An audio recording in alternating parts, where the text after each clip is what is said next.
We're going to go ahead and get started because we have to do introductions anyway. So hi, everyone. Welcome to part one of our Philadelphian Poverty series, Introduction to How America's Racial Wealth Gap Shaped the Modern Economy. I want to very quickly introduce Christopher from the Paul Robeson House. Chris, I know he's online. If you just want to real quick introduce yourself, your work, your research, yeah, and just show your beautiful face. I can't see you actually right now. Oh yeah, I've been there before. When you're sharing screen, you can't really see what's going on. Hey everybody, Chris Rogers. Take he/him pronouns. I'm currently been named the program director at the Paul Robeson House Museum. I've been a volunteer and still am a volunteer at the museum since about 2015. The Paul Robeson House Museum is located in West Philadelphia, the corner of 50th and Walnut. One part of the Paul Robeson House Museum is, of course, the National Historic Landmark that's dedicated to the life and legacy of Paul Robeson. But also the home is also the sort of like headquarters of the West Philadelphia Cultural Alliance. And the work of the West Philadelphia Cultural Alliance is supporting, cultural production, most notably from an African American standpoint within West Philadelphia. So that's probably one of my most pleasured public roles. But other than that, I'm a doctoral candidate at the University of Pennsylvania Graduate School of Education. My research is in Black storytelling practices in West Philadelphia. I do a lot between like literacy, it's sort of like relationship to neighborhoods and how we sustain neighborhoods, and social action. And then other than that, I serve in a national capacity with Black Lives Matter at School, which is a sort of a national platform for racial justice in public schools. It kind of goes K through 16, but a lot of my work is focused on K through 12, in particular looking at curriculum, and particularly looking at the ways that legacies of Black resistance and Black struggle make their way into classrooms, which we know to be a much sorely needed thing, as much as it's tried to be labeled controversial within this period. So I'm really excited to be here with you all and go through an important sort of like facet of history and what sort of like shapes the present today, and have a conversation about it. Great, thanks, Chris. And for those of you who don't know me, I'm Eddie. I'm lead for community impact for SVP. Just a couple of reminders. The Poverty in Philadelphia series is an opportunity for partners to explore how past and present economic and political practices intersect to perpetuate poverty in Philadelphia today. It's also an opportunity for partners to hear from local leaders and nonprofit organizations fighting to end intergenerational poverty. In general, the partner learning itself meets SVP goals of being educated and engaged philanthropists, which is a pretty important and unique piece to the SVP model. Just a reminder, again, this is an introduction session, so there will be follow-up sessions after this one, so the conversation does not end after March 8th, it will continue. This session is currently being recorded, just giving everyone a heads up. And there we do have a trigger warning. The video imagery in the video that we're gonna be showing in a little bit may incite personal triggers, so we ask that you approach this session with patience and sincerity, and breathe. Don't forget your breathing, okay? All right, moving on.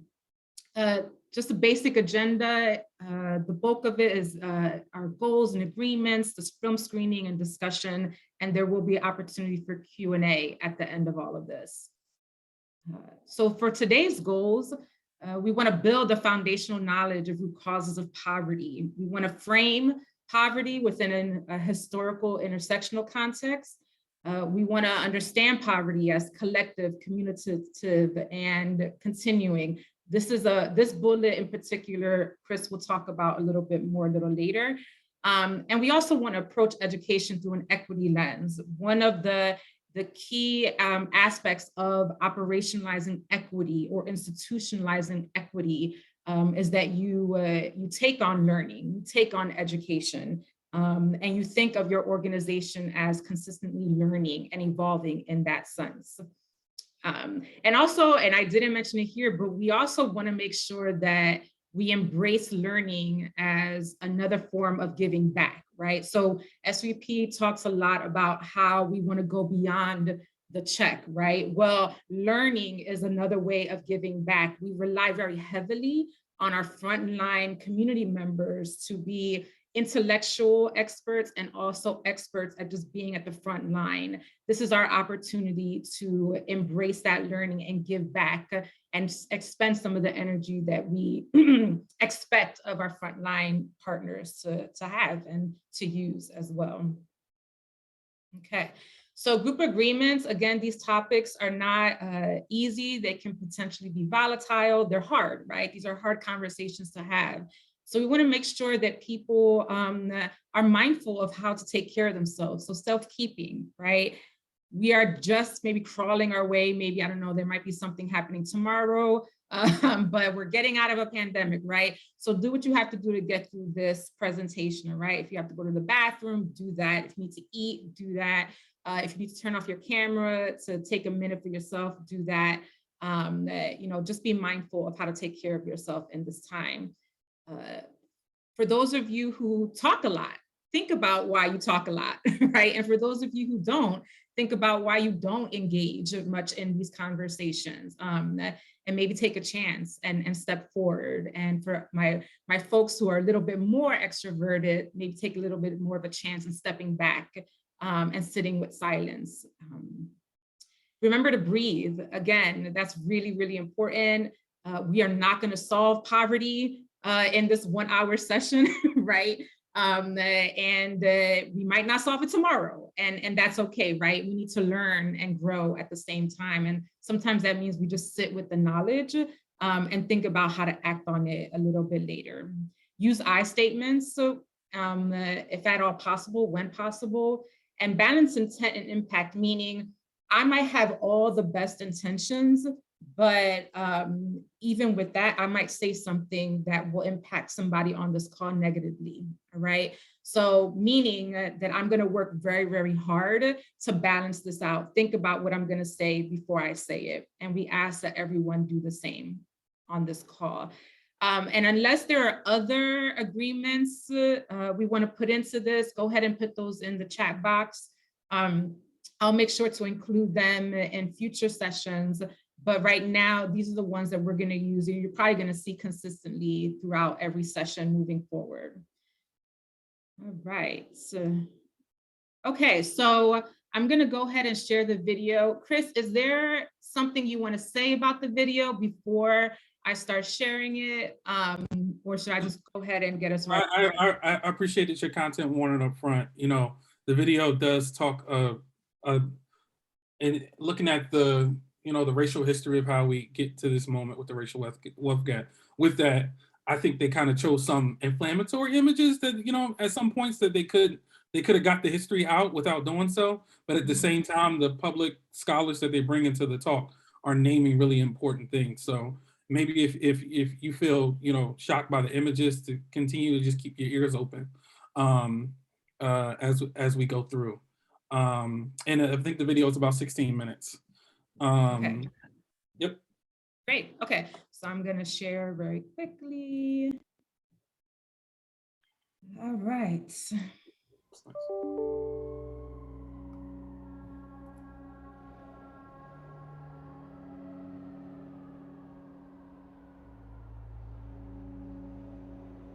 Fact is that millions of Negroes, as a result of centuries of denial and neglect, have been left bootless.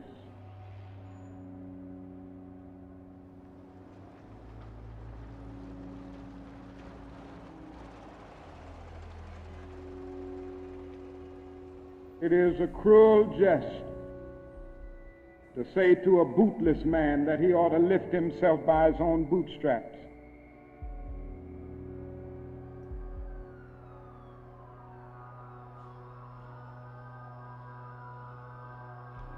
At the dawn of emancipation, the total black wealth in America was about 0.5%.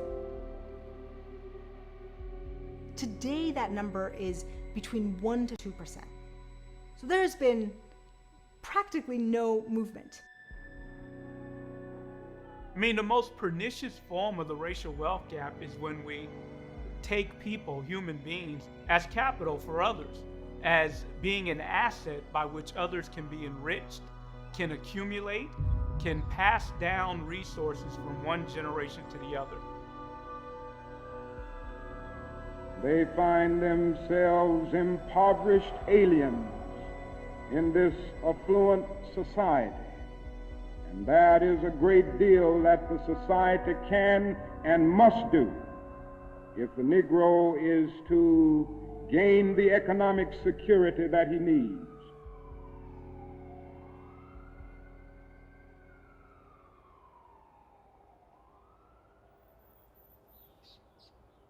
The origins of the racial wealth gap begins when Black people entered the shores of the United States as chattel capital. There were two forms in which Black people served as capital. The uncompensated labor that they provided, but their sheer bodies themselves could be traded and stood as a source of wealth and wealth building for white people.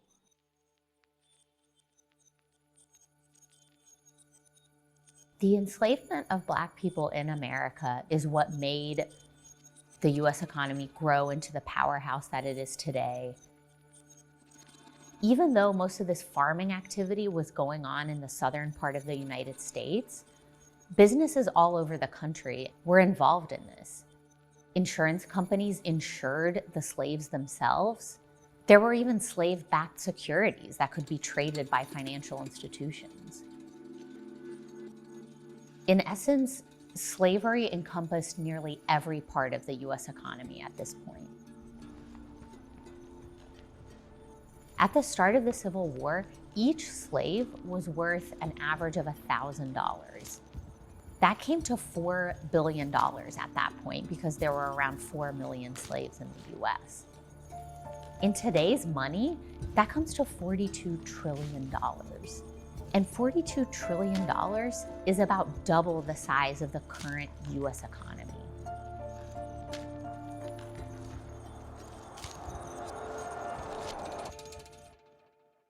With the 13th Amendment that freed slaves, the point is that that's not enough. When you've had centuries of literally bondage imposed upon a people, if you want true justice or true freedom, there needed to be not only that freedom from bondage, but actual accompanying of resources so that people could pursue their livelihood. Expecting a people to thrive and flourish without compensation for all that unjust harm really just set up a system for oppression and a system that was unjust.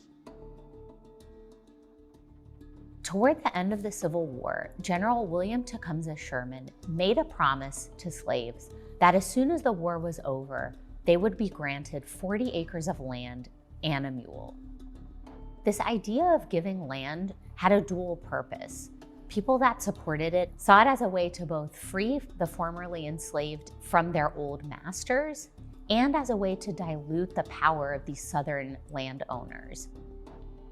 But a few months later, President Abraham Lincoln was shot and killed.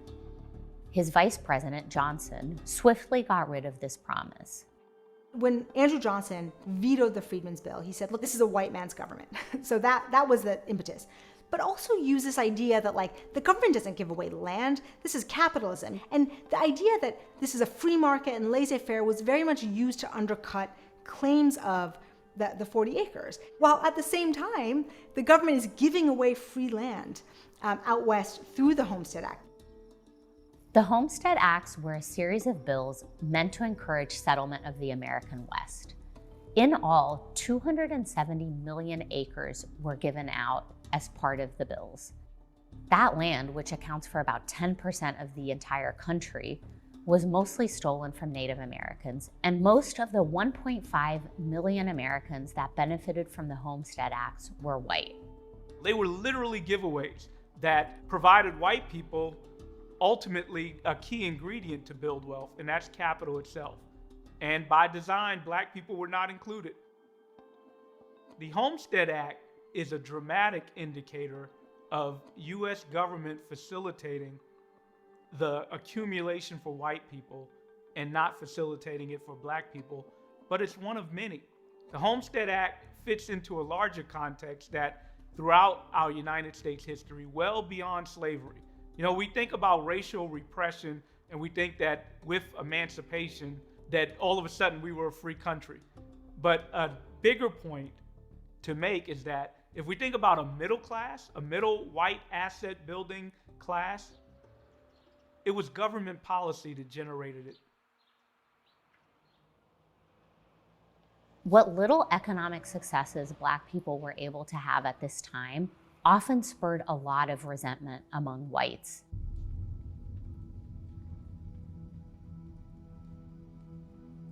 This led to thousands of lynchings of Black people and other violent attacks, sometimes on entire Black neighborhoods and communities. My name is Robeson, and I'm not ashamed to be a Craftsman. Amen.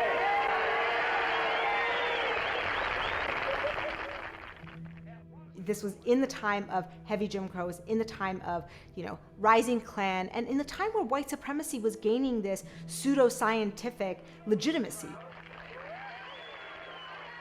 It is the case that throughout history, not only have Blacks not been permitted to accumulate land, capital, and other forms of resource to the same extent as whites, but when they were able to overcome barriers and accumulate those resources, it's always been subject to outright terror, outright seizure, because we did not have the codification that comes along with government to protect the resources of Black people in the same way that it was protected for white people. Tulsa, for example, in the 1900s, it was an oil boom with a lot of wealth that was in that community. And so they built, the Greenwood district, and the central part of the city was this Black church. It was very ornate, beautiful. These places are called the Black Wall Street, where it wasn't a sharecropping market. There were land holdings. The thing that happened was that the racial resentment grew. There were, bombings and really just a complete destruction of that city, and very much stemming from that resentment. In that one day, Black Wall Street was destroyed and 10,000 Tulsans were displaced. There's even evidence that World War I bomber planes were used to burn the town.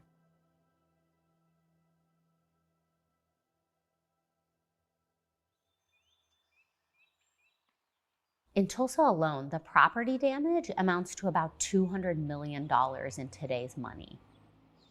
The Tulsa Massacre was not an isolated incident. About 100 of these occurred between the end of the Civil War and the 1940s, destroying a substantial amount of Black wealth. On the one hand, those communities are clear examples of the ways in which Black people have demonstrated they can not only survive, but it can actually thrive. But on the other hand, we romanticize the past. We describe a nostalgia as if we had these kingdoms of gold, when in reality, it was never the case that Black people had wealth en masse. That said, left to our own druthers, the wealth gap is not going to be solved. Slavery itself created a multi-trillion-dollar wealth gap, and the period immediately following slavery didn't do anything to close it. And none of that includes the one thing that most people today can trace their wealth back to: home ownership. Following the Great Depression, Congress passed a series of laws to help the country recover from the economic crisis. Among them was the 1934 National Housing Act. This law, for the first time, made home ownership affordable to working class individuals. And that was a good thing, except for the fact that it intentionally excluded Black people. That mortgage companies did not lend to Black people. In fact, the federal government went the other way. Federal government, as well as local governments, they facilitated the process of excluding Black people from these products. And how did they do so? Neighborhoods were redlined.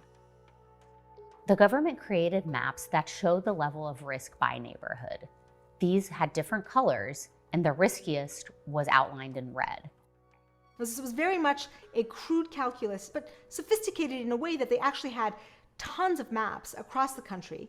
And you would see the way that they mapped out a neighborhood, and they looked at the houses. Is it single family? Is it industrial? Is it farmland? What are the characteristics of the neighborhood? But the number one thing that they looked at is who lives there, right? So they would say, this is a Black neighborhood, red line. And naturally, what would develop? Slums. What would develop? Neighborhood degradation. When you have capital fleeing certain areas and capital being flooded into areas, the outcomes become obvious. If you lived in a Black neighborhood, and because it was a Black neighborhood, you did not get that FHA mortgage, you did not get that GI Bill loan, you did not get the farm loans. So today, the legacy of those laws is that your neighborhood is very much racially coded. This is how racism gets embedded in wealth. Word came from Capitol Hill that Congress had passed and sent to the White House the Civil Rights Act of 1968. Included in the measure was a landmark open housing bill, which, when fully effective, would forbid discrimination in approximately 80% of all housing offered for rent or for sale in the United States. The civil rights movement, and in particular the Fair Housing Act of 1968, tried to put an end to that discrimination. Fair housing for all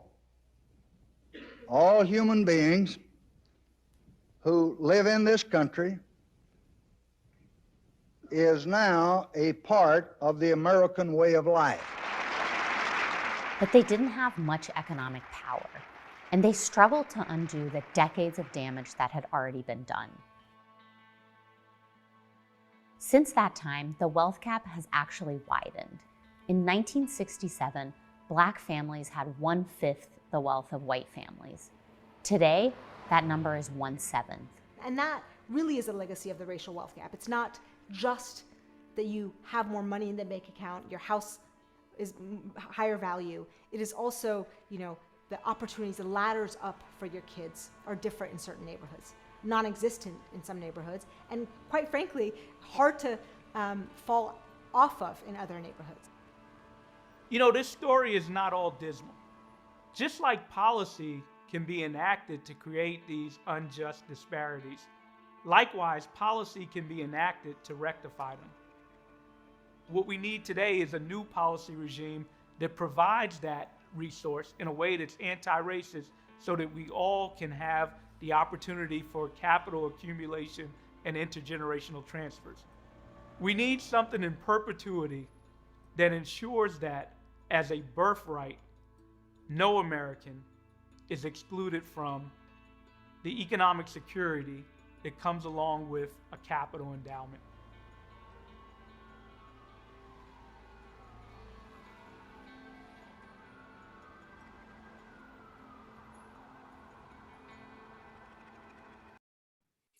Thank you so much for sharing that. So, I come from teaching, and one of my, amazing activities always after something that is, somebody say like, difficult stories to share is kind of begin, reflecting with some sort of like silent writing time. So there's this tool that I use called Jamboard. I just put the link to it in the chat, and I'm also going to pull it up and share the screen so folks can see. But what this tool allows you to do is, compile, shared responses. And what I'm asking folks to do is to use the sticky note tool, which is this one over here. And don't worry, if you're like on a phone or this feels way too difficult, just use the chat and you can write in the chat. But you click a sticky note, you can write your reflection here, and I'll show you the two questions that we have are, did you learn anything new while taking in this short film? And additionally, this film takes a national look, right, at the racial wealth gap. In what ways have you seen this in Philadelphia? And you'll have access to these slides really soon. But I'm asking you now, we're gonna take about, I would say about 6-7 minutes for us to just gather ourselves. Feel free to breathe, take a breath, but also, respond to those 2 questions. You can do that on the Jamboard. You can also do it in the chat. And I'll see if I can get those questions up one more time. Did you learn anything new while taking in this short film? And then this film takes a national look. How would you go about making this specific to Philadelphia, or what things would stand out in that way? I put the questions in the chat box for folks to reference. Thanks. I'm gonna stop the share for now because I can also respond. And we'll take just like a little quiet time, about 5 minutes to respond. And then we'll open it back up to share.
I'm monitoring and I'm seeing people are coming back to the screen. So I'm assuming that means that a lot of us had the opportunity to, share and write. Yes. And I'm moving some of the things around. I see they sort of came in on top of each other sometimes. All right.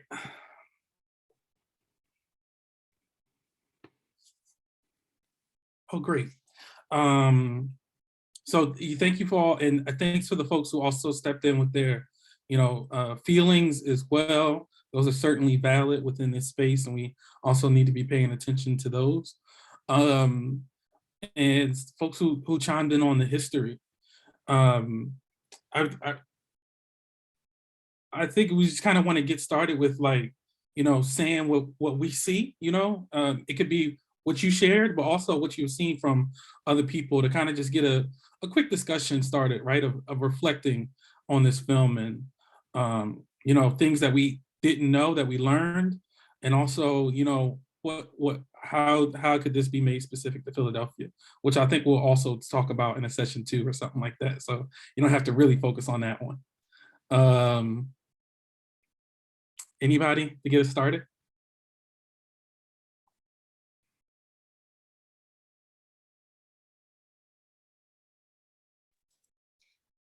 Chris, do you want to share the Jamboard? Maybe we could Oh, just yeah, read yeah. some out. I'll put up the screen again. I can zoom, I think, a little bit too.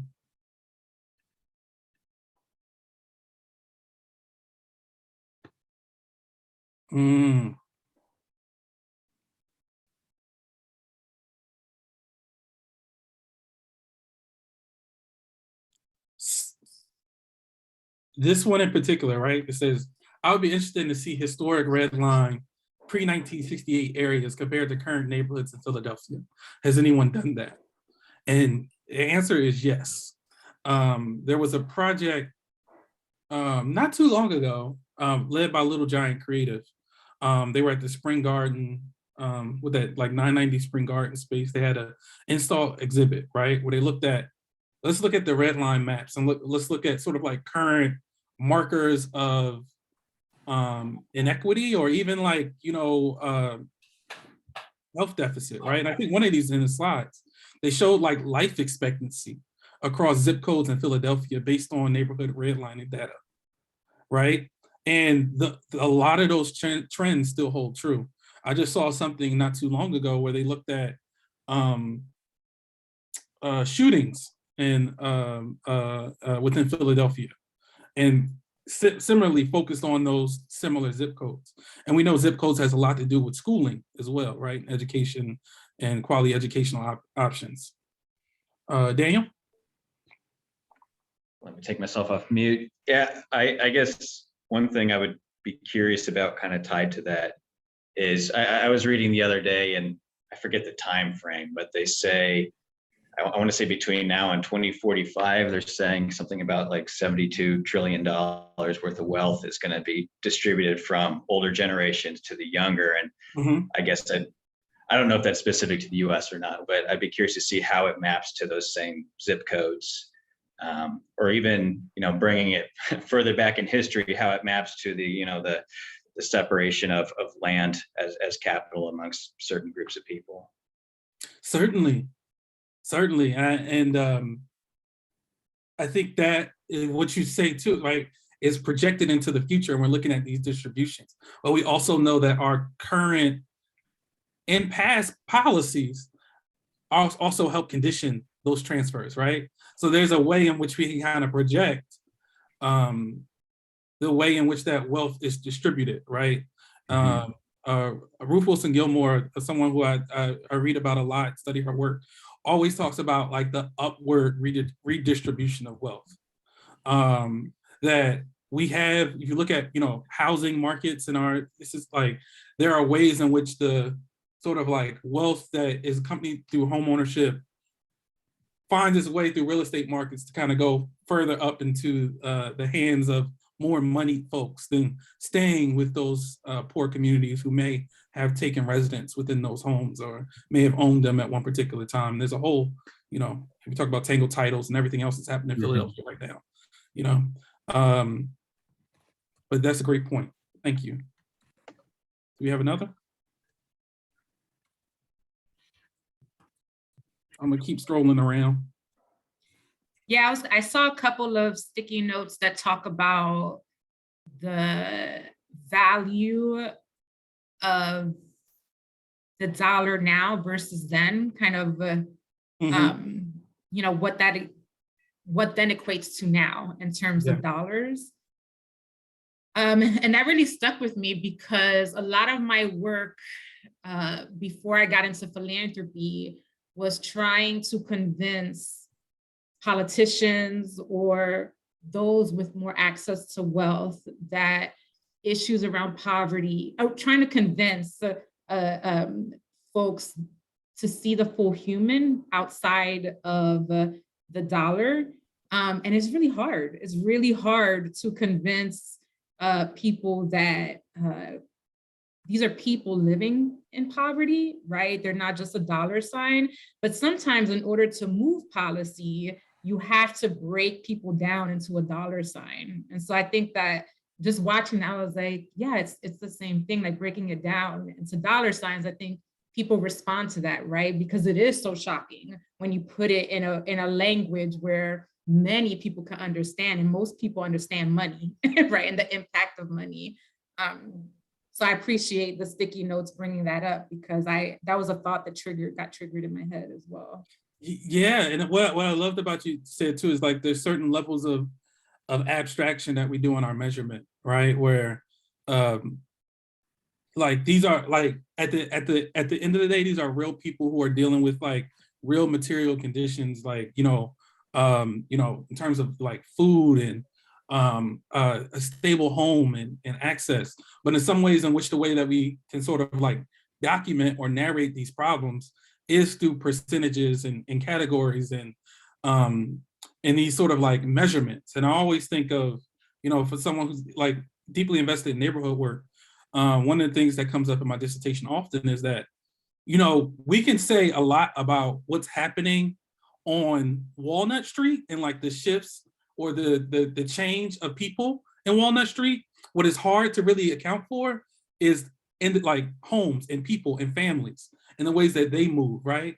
There's many sort of opportunities or ways that people have been displaced from their original neighborhoods, but then we're tracking the neighborhood data, right? And we can say that, I don't know, let's look at Brewery Town.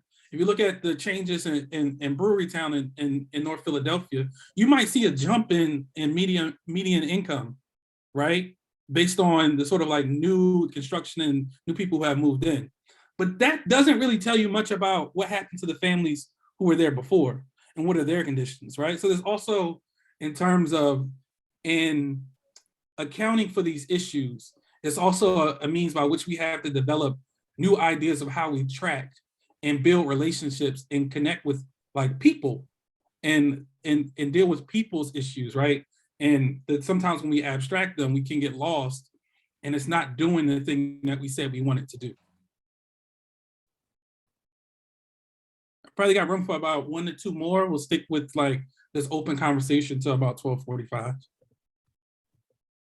I think one of the things that strikes me, Eddie, with that comment too, is like when you're trying to make the case, understanding like what people will respond to. It's always that like,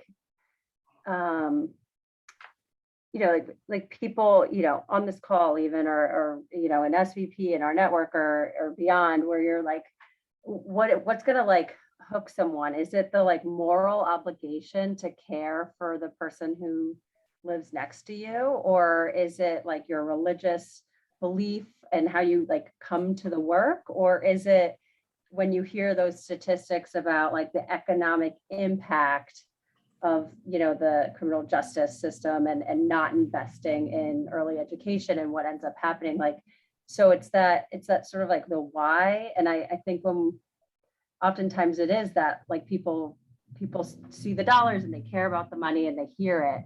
And it just strikes me to talk in these different terms. Isabel, were you gonna say something?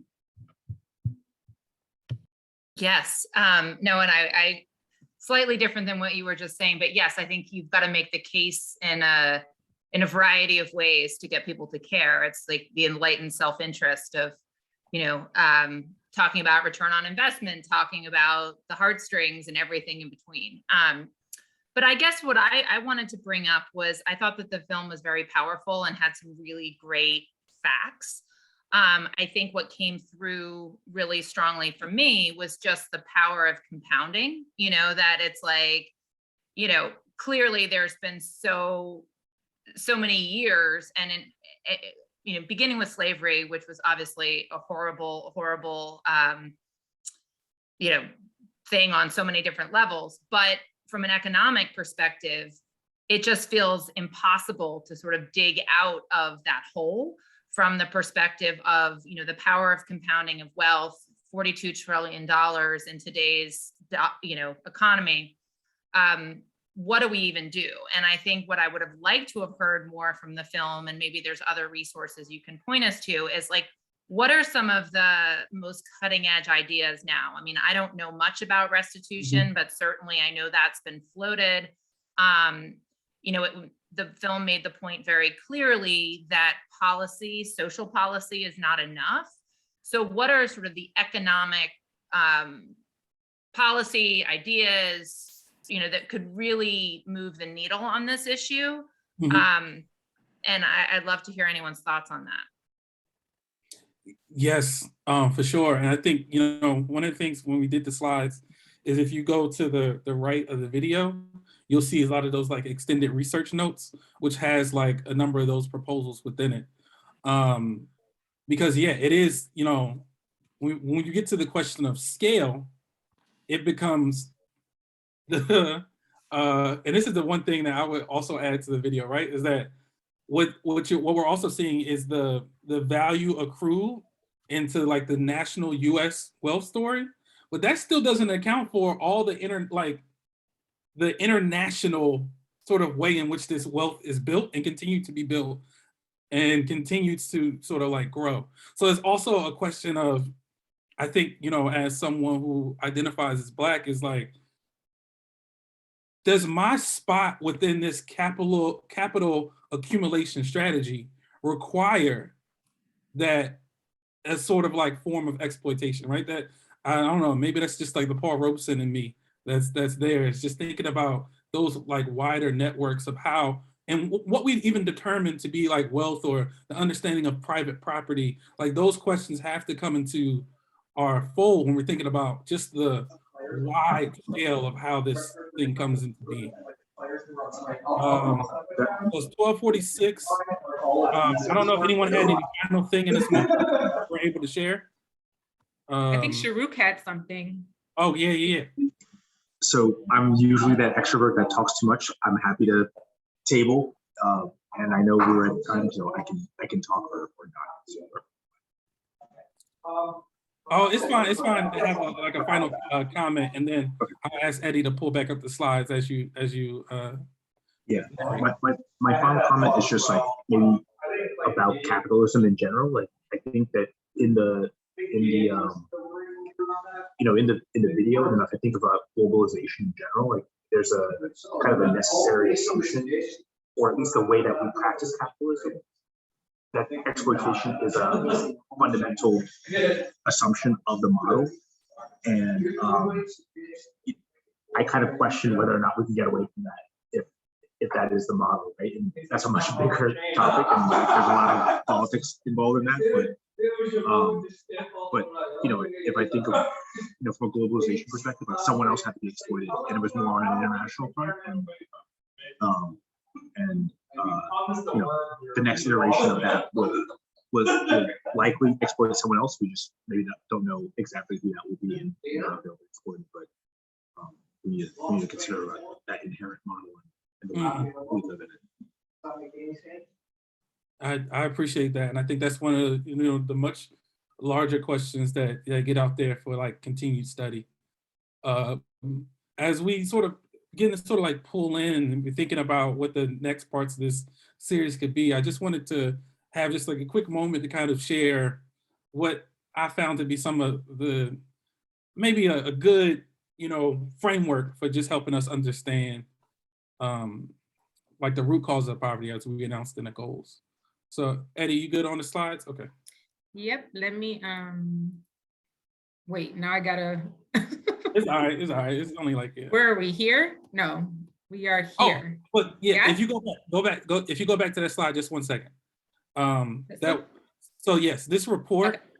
I don't know if folks were aware, but Rebecca Reinhardt, city controller, last year put out a report that looked at, just as someone mentioned, redlining in Philadelphia, and then looked at, some sort of current metrics today on those neighborhoods. I think it does a great job of starting that conversation of like, Let's make this specific to Philadelphia. All right, now we can go. Okay. And just as we talked about the compounding and the collectiveness of this, one of my favorite, article from George Lipschitz, who writes this amazing book called How Racism Takes Place. He has this essay where he says, in an avalanche, every snowflake pleads not guilty. And what he means by that is that if we isolate this issue, right? If we just look at, someone might say early education, right? You would say it's not the fault of early education that we've been in that continues to compound this issue. If we look at just criminal justice or just policing within our community, you could say it's not just policing that is doing this, but how do we get into that larger sort of like meta critique that goes across these many systems and find a starting point that can talk about what it means to alleviate this work. So I love that sort of like phrase that, sometimes when we analyze problems and we're just focused on one genre, that it doesn't speak to the sort of like large swell, the problem of scale within the work. And then George Lipschitz also goes on to sort of like have these three sort of things that he always sort of mentions when he talks about policy, or that poverty is maintained as a policy, right? And it's to remember that it's collective, that it's never just one thing.